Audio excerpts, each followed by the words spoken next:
এবার সালমান ফার্সিকে ইহুদি ডাক দিয়ে বলে, সালমান এদিকে আসো, তোমার নবী মোহাম্মদ জি খেজুরের বিচি লাগাইয়া গাছ উঠাবে, সেই খেজুরের বিচিতে গাছ উঠবে কিভাবে? আমি তো 600 বিচি আগুন দিয়া পোড়ায় ফেলছি। এবার দেখবো তোমার নবী মোহাম্মদে কি করতে পারে, কেরামতি কি। যদি তোমার নবী মোহাম্মদ এই খেজুরের বিচি থেকে, পোড়া খেজুরের বিচি থেকে লাগাইলো যদি গাছ ওঠে, তাহলে আমি তোমাকে মুক্ত করে দিব। সালমান ফার্সি জানতেন পোড়া খেজুরের বিচি থেকে কোনোদিন গাছ ওঠা সম্ভব। সালমান ফার্সি আল্লাহ নবীর কাছে গেলেন। সালমান ফার্সি কান্না করতেছে। আল্লাহ নবী ডাক দিয়া বলেন, লিমা তাবকি ইয়া সালমান, সালমান কাঁদো কেন, কাঁদো কেন? সালমান ফার্সি বলে, ওগো আল্লাহর নবী, ওই 600 খেজুরের বিচি আগুন দিয়া পোড়ায় ফেলছে,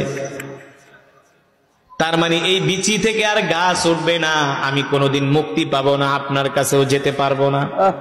সালমান ফার্সি কান্না করতেছে, এই খেজুরের বিচি থেকে আর কোনোদিন গাছ উঠবে না, আর আমি কোনোদিন মুক্ত হব না, আপনার কাছে যেতেও পারবো না।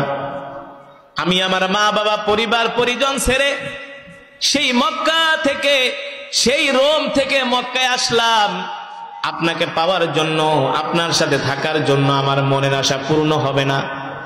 এই কথা ভেবে সালমান ফার্সি রাদিয়াল্লাহু তাআলা আনহু শিশু মাসুম বাচ্চার মতো কান্না করতেছেন। আল্লাহ নবী ডাক দিয়া বলে, সালমান তুমি কেঁদো না, আগামীকাল আমি ইহুদির বাড়িতে যাব, ইহুদিকে বলবা ওই খেজুরের বিচিগুলো রেডি রাখতে। জোরে কোন সুবহানাল্লাহ। এখন তো ইহুদির মাথা খারাপ হয়ে গেছে, কিরে মোহাম্মদ তো আমাকে কোনোভাবেই ছাড়ে না, আর এই খেজুরের বিচি যদি মোহাম্মদের হাতে যায় গাছ উঠবেই উঠবে, কোন সন্দেহ না।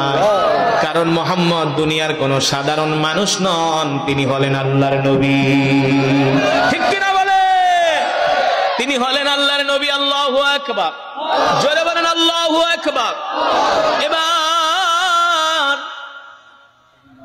আল্লাহর নবী রাহমাতুল লিল আলামিন পরের দিন দুপুর বেলা ইহুদির বাড়িতে আসলেন। একদল সাহাবীদেরকে সাথে নিয়ে আসছেন। এসে বলে, সালমান যাও যাও, ইহুদির হাত থেকে খেজুরের বিচিগুলো নিয়ে আসো।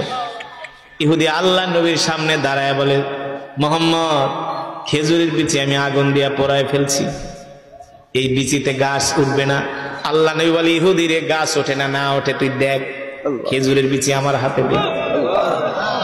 আল্লাহ নবী সাহাবীদেরকে বললেন, এ সাহাবীরা, তোমাদের কাজ হলো গর্ত করা, কিন্তু পিছনের দিকে তাকানো যাবে না, শুধু গর্ত করে করে সামনের দিকে আগাবে।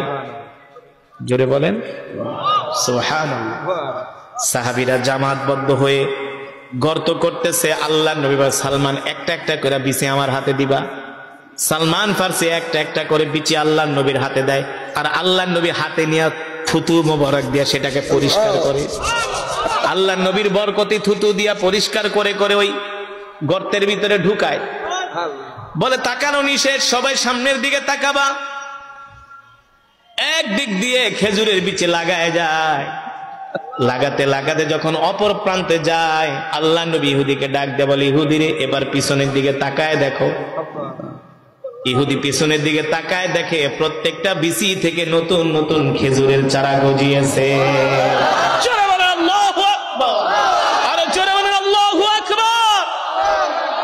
আল্লাহ নবী ডাক দিয়ে বলে, ইহুদি, এই ইহুদি, এবার আমার সালমানকে আমার কাছে মুক্ত করে দাও। আল্লাহু আকবার। সালমান ফার্সি বলে, ইহুদি আমি আল্লাহ নবীর সাথে চলে গেলাম। ইহুদি বলে, এ সালমান, তোমাকে আমার কাছে রাখার জন্য এত চেষ্টা করলাম, এত ফোন দিয়ে আঁকলাম, কোনো লাভ হলো না। আল্লাহ নবীকে ডাক দিয়ে বলে, মুহাম্মদ তুমি যে আল্লাহর নবী এটা আমি আগেই জানতাম। খেজুরের বিচি পোড়া হোক আর ভালো হোক, তোমার হাতে গেলে বিচি উঠবেই। আল্লাহু আকবার। মুহাম্মদ তোমাকে কষ্ট দিছি, এই জন্য তুমি আমাকে ক্ষমা করে দিও। আল্লাহু আকবার। ও নবী,